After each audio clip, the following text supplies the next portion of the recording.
Une bonne partie de l'Horeca a revu sa tarification. Prenez ce café bien connu des Saint-Gillois. La pile s'est passée de 2,20 € avant la crise sanitaire à 2,60 € aujourd'hui.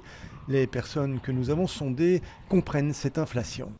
Il n'a pas ouvert pour 10 mois ou quelque chose comme ça, donc pour moi c'est normal. Je trouve. Il y a plein des bars, c'était vraiment dur pour eux, donc pour moi ça va de payer un peu plus pour le moment.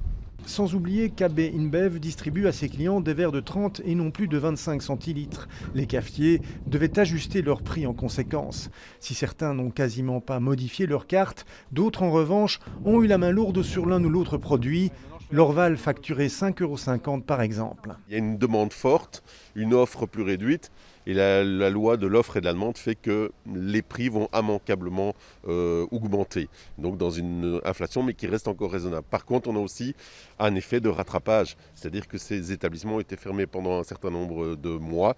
Et donc, ils ont tendance malheureusement à augmenter les prix. La TVA a temporairement été ramenée à 6% pour aider le secteur, de quoi augmenter la marge des cafetiers. Évidemment, la météo versatile ne permet pas de faire le plein de clients sur les terrasses et une hausse de prix trop marquée peut également en refroidir certains. D'une part, ces établissements seront pénalisés par les consommateurs et se tourneront vers des établissements qui pratiquent des prix plus raisonnables.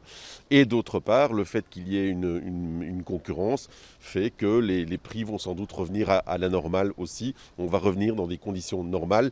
Et donc nous pensons que ces hausses, pour la plupart, seront des hausses temporaires. L'Horeca a énormément souffert pendant la pandémie. Espérons que le soleil et la réouverture complète le 9 juin prochain boostent le secteur comme il se doit et que l'augmentation des prix n'interfère pas dans leur vente.